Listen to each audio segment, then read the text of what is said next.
Bonjour à vous et bienvenue dans cette nouvelle vidéo. Alors je vais vous faire pour une fois une vidéo un peu particulière. Dans cette vidéo je vais vous parler de l'importance du son en vidéo. Alors je vais vous parler de tout ça.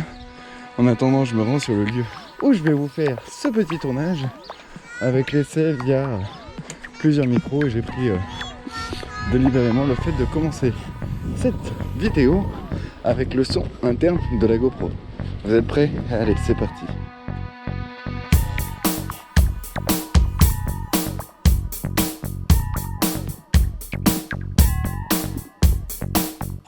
Comme je vous l'ai dit en intro de cette vidéo, je vais vous faire quelques essais son et je vais vous démontrer surtout l'importance du son dans l'audiovisuel ou tout du moins dans la création d'une vidéo. Si vous voulez vous lancer dans la vidéo YouTube, sur Facebook, sur Instagram, dans les lives, il est très important et primordial d'avoir un son d'une grande qualité. Eh bien oui, puisque effectivement, si vous allez faire le petit essai, le petit test, vous allez sur YouTube et vous cherchez des vidéos avec une qualité image qui serait des plus médiocres, mais par contre avec un son d'une qualité excellente, vous ne zapperez pas cette vidéo. Par contre, à l'inverse, si vous regardez une vidéo qui va avoir un son d'une qualité exécrable, avec la meilleure des images et des qualités graphiques que vous puissiez trouver, eh bien vous allez quand même zapper puisque le son reste primordial. Dans audiovisuel, le mot audio revient toujours en premier pour une seule et bonne raison. Imaginez-vous une femme enceinte qui attend un bébé, eh bien ce bébé va entendre le son bien avant d'avoir l'image 9 mois après.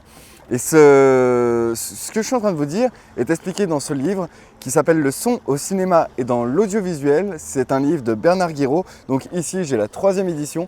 C'est un monsieur qui enseigne également à l'université de Lausanne. Donc j'en suis pas très loin.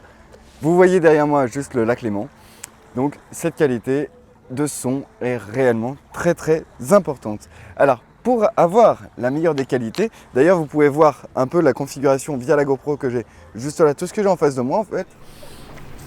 Eh bien il faut savoir que j'ai un Rode Vidéo Mic qui est monté sur mon réflexe vidéo, donc qui est branché en jack 3.5 et à côté j'ai fait un autre petit branchement. Donc le premier micro que vous entendez là actuellement c'est le Rode Vidéo Mic, donc que vous pouvez retrouver juste ici si vous souhaitez en faire l'acquisition.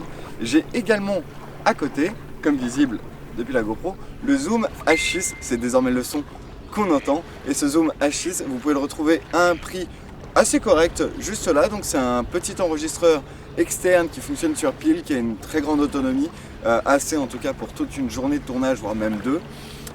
Et sur ce Zoom H6, cet enregistreur externe, j'ai raccordé en XLR, et je suis désolé pour le portable, j'ai oublié de le couper, donc j'ai raccordé en XLR sur ce Zoom H6, et bien un Rode Link, pardon, le Rode Link qui est juste là, c'est un micro-cravate qui fonctionne sur la bande Wi-Fi.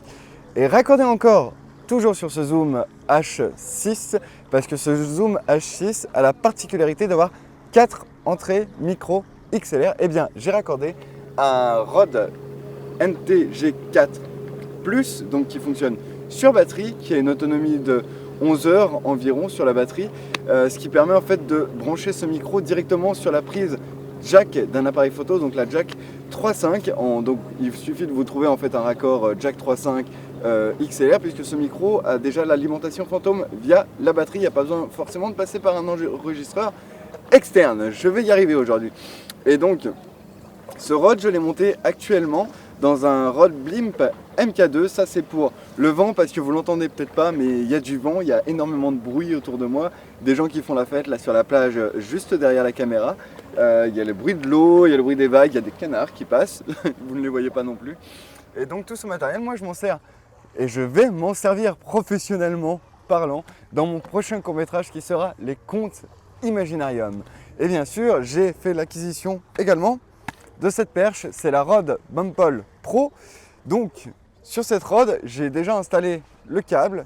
Alors je l'ai mis en extérieur pour l'instant parce qu'elle est repliée, mais j'ai un câble en fait XLR de 5 mètres parce que la perche une fois démonté complètement, fait 3 mètres de long, ce qui peut être très pratique pour faire de la prise d'image bien un peu plus loin.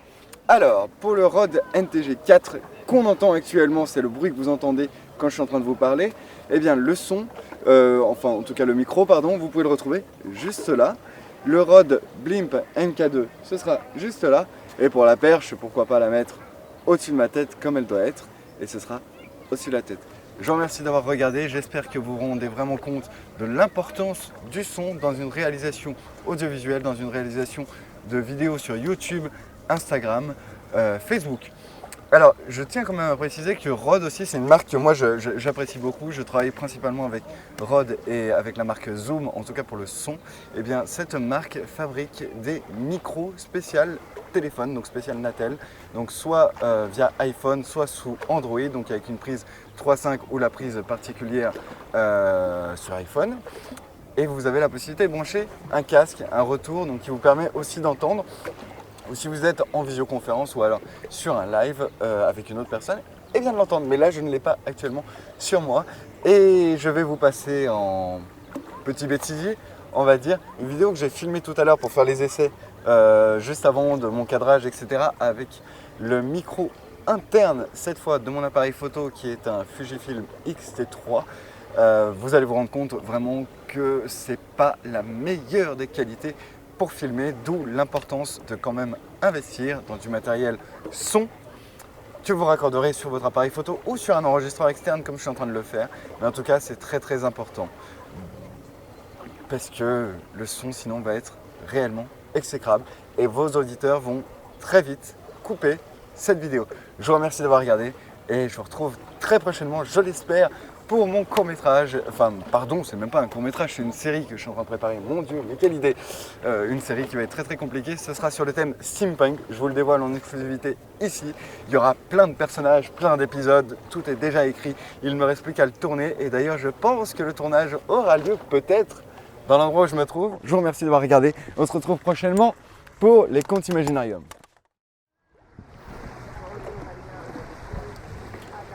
Donc, alors, est-ce que si je m'installe comme ça, je suis visible? Si je montre surtout le livre, est-ce que je suis visible? On ne sait rien, on va voir.